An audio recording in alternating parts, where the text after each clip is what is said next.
After 4 years since TT released their latest LEGO game, LEGO Star Wars The Skywalker Saga, TT Games has finally returned with the release of LEGO Batman Legacy of the Dark Knight. While most people likely don't pay attention to the gap in TT LEGO game releases, I was a soldier on the LEGO gaming subreddit, discussing every little bit of information, every little leak, every little rumor we had on their next title prior to its Gamescom reveal. My first post-reboot video on this channel was even discussing a leak for LEGO Batman, so it's satisfying. After all this time, I can finally review the game. What's up guys, it's the Void2 Gaming here, and today I will be reviewing LEGO Batman Legacy of the Dark Knight.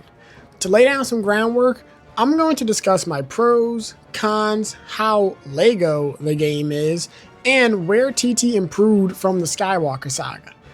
I won't let the comparisons to the Skywalker Saga impact the final verdict. I just really wanted to discuss some of those improvements they did, because there's a lot of them. I also want to say that I am about 70% through the game. I have beaten the story and I messed around the open world for a bit, so I feel like I have completed enough to have an unbiased opinion on the game. So without further ado, let's get into the review. Let's start with the levels and story. This is, without a doubt, my favorite aspect of the game. Especially those first 3 chapters are where the game really shines. Now, maybe I'm just getting older and I don't have as much time to play games, but linear gameplay has become far more appealing to me than open worlds, and I greatly prefer the linear stuff in the game to the open world stuff. The levels are dense with tons of puzzles, mini games, and collectibles to keep you engaged. The pacing is also really strong in those first 3 chapters as well. I keep mentioning the first 3 chapters, there's a reason for that, and I'll get to it a little later on. While some of the levels dragged on for a bit with some of the combat scenarios, especially early game, having no upgrades could take some time. You know, the harder difficulty adds to just how long it takes to defeat some enemies, but the combat's really good, it's addicting, and it makes it more engaging, so it's not too bad that fun combat lasts a little too long. The story itself is one of TT's best original stories. Sure, it relies a little bit on the Batman movies for its characterization and some of his story decisions, but the way TT weaved together the story was a lot more entertaining than just making it a straight Batman movie adaptation. I would actually love to see this approach to storytelling using more LEGO DC games or LEGO superhero games if that's an option. Superman, maybe? What connects every aspect of this game, though, does come down to the combat. It's the core of the game. And honestly, it's the most fun I've had with superhero gameplay in a while. Granted, Spider-Man 2 came out 3 years ago, and that was probably the latest for me in terms of a fun superhero gameplay experience. People everywhere compares this game's combat to the Arkham games, all the time. And I don't blame them. On first impressions, it's clear that it looks like Arkham. But after delving deeper into the combat, I'd say it reminds me more of Insomniac's Spider-Man series. The combat being a little more gadget and ability heavy, with dodging being prioritized over counters, is what brings me that feeling. It's fewer counters and beatdowns and more range attacks and focus abilities. It's like an Arkham Spider-Man light. For a LEGO game, it's really impressive. Now, I played a good bit of the open world, and I admit that I like the levels more than the open world. But that doesn't mean it's bad. The open world is gorgeous and extremely dense with activities everywhere. There's a large variety of open world activities when going for the 100% as well, which is a massive relief compared to many open world games that can feel a little bit bloated. Some complain there isn't even enough content, which I think is crazy. I think a palatable size of Gotham in this game is one of the biggest pros it could have. Just keeping you engaged for a good time, not a very long time. The puzzles are what shocked me the most, since LEGO game puzzles can often range from mind benders to just breaking boxes or opening doors. But Legacy of the Dark Knight does an incredible job at puzzles being unique and forcing you to think outside the box. I want to act like I didn't look up the solution to some Riddler puzzles. TT didn't make these puzzles thinking the players have never played a game in their lives before. They truly test you with no hand-holding. It's a real highlight. Getting around the city is a blast as well, with the vehicles handling smooth and gliding is efficient. I was a bit confused with the gliding at first, but I expected something more like Arkham or even like Spider-Man 2's gliding. But once you get used to it, I wouldn't want it any other way. It works just for this game. I want to get into the Batcave, but I think that works better for a later part of this video. I'll say now though, I love the concept and I need it in every future TT LEGO game. I need something like it in every LEGO game actually. It works really well with LEGO and I'll get to that in a moment. I spoke very highly of this game, and there honestly isn't a lot that I dislike. It's mostly nitpicks, which is a good thing to have about a game in my opinion. Though the biggest issues, without even comparing it to previous games, has to be the character roster and the second half of the story. Let's get into it. Starting with chapters 4 through 6 of the story, it's clear that the consistency and quality of the first half of the game is completely lost once you start chapter 4.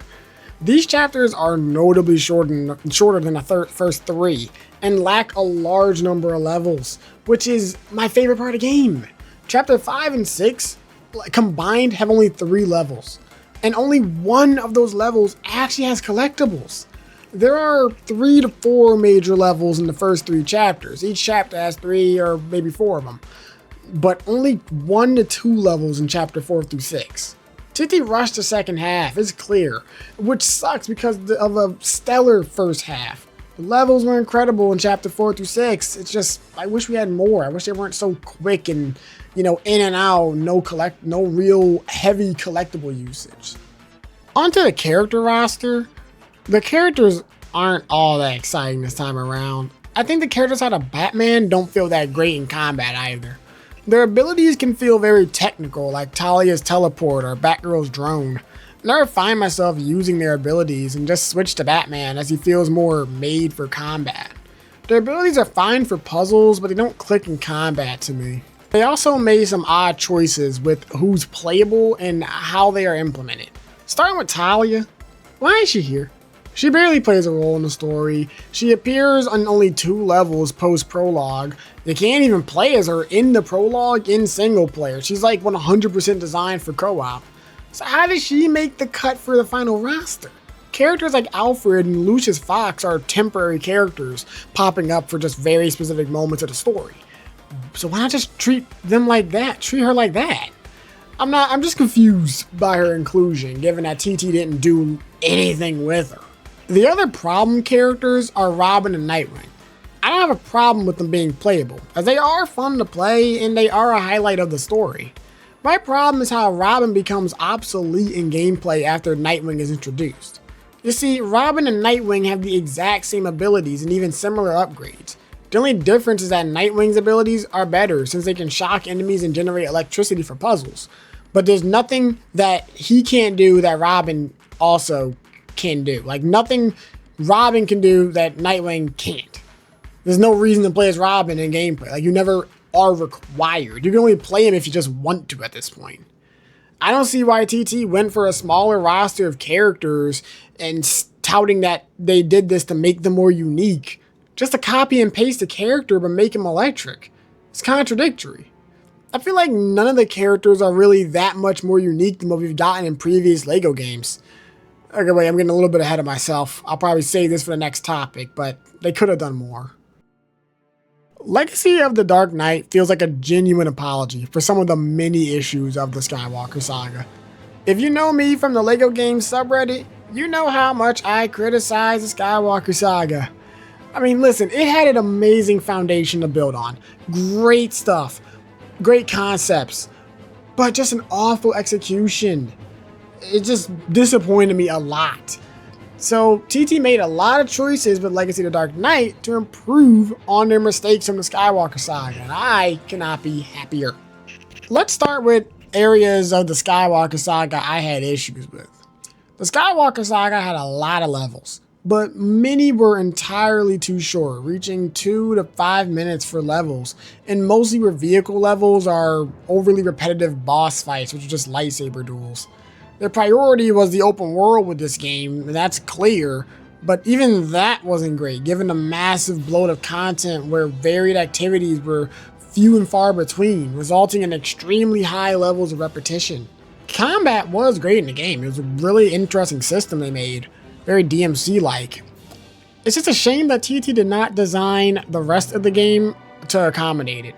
Enemies die in 1 to 2 hits, so the combo system was bust. Aggression was so low that upgrades like defensive upgrades were just useless. There was a counter system in that game similar to LEGO Batman. You probably didn't know it because enemies barely attacked you. So another thing that was a bust. Enemy encounters were way too short, with groups of like 2 to 4 enemies per encounter, so you would easily brush through these low health, low number enemies. And there was also pretty much no enemies in the open world. The area of the game you spend majority of your time in. So just a genuine waste of a good combat system. TT took these criticisms to heart and improved upon them. Levels are a big one since each level is long, has multiple parts, filled with unique puzzles and fun combat scenarios. Boss fights are varied as well, with all of them having a unique mechanic tied to them. The open world is filled with content without being overwhelming. There are not 1,000 gold bricks scattered around with unfun ways of collecting, like stacking 200 boxes. There's just enough content to keep it fresh the whole game, but not keep you forever. The game fully embraces the combat system this time around, with difficulty options, higher enemy health pools, larger enemy numbers, high enemy aggression, tons of enemies in the open world, and combat trials. The game gives you so many opportunities to play with its stellar combat and makes upgrades useful in the long run. I personally played in the hardest difficulty because I wanted to use the combat this time around. They made some big strides to fix past issues, which I love. The character roster does feel like an overcorrection, which spawned new issues just for this game, but my biggest qualms with the Skywalker Saga was satisfied. I think most people don't care much about the LEGO side of TT's LEGO games. At least on the subreddit, LEGO specific features don't really get them excited like I do. Thankfully, TT took the time they had on this game to make it truly a LEGO game first and foremost. The Batcave is where the LEGO side of the game shines, with a large sandbox to customize and personalize with LEGO builds you find on your journey. It reminds me a lot of Avalanche Games' work with customizable hubs in games like Disney Infinity with the interior, or Hogwarts Legacy's Room of Requirement. I actually would really love to see Avalanche's take on a LEGO game. I think they would do incredible. While it's not as free as those games are, it's a good start to making TT's games a little more LEGO. There are tons of opportunities to build in the game too, during levels and in the open world, something that felt missing from the Skywalker Saga. There are even multiple times characters like Batman would acknowledge that they have to build a solution to a problem vocally, which is awesome. The game is unapologetically LEGO, which is refreshing since many of TT's games feel like they focus entirely on the IP side and forget the LEGO side of the game completely. After spending around 20 hours in the world of LEGO Gotham City, fighting crime and solving puzzles, I can confidently give LEGO Batman Legacy of the Dark Knight a 7.5 out of 10. Which is not bad at all. Please don't act like 7s is a bad score for a video game. Levels in the open world keep me engaged with tight gameplay and amazing presentation. The rushed latter half of the story and odd character roster choices do leave me scratching my head, but they don't tarnish a solid game overall. That's all for this video. I hope you enjoyed my thoughts on LEGO Batman Legacy of the Dark Knight. I have another game review planned soon, so subscribe to keep updated on my channel, and thank you for watching.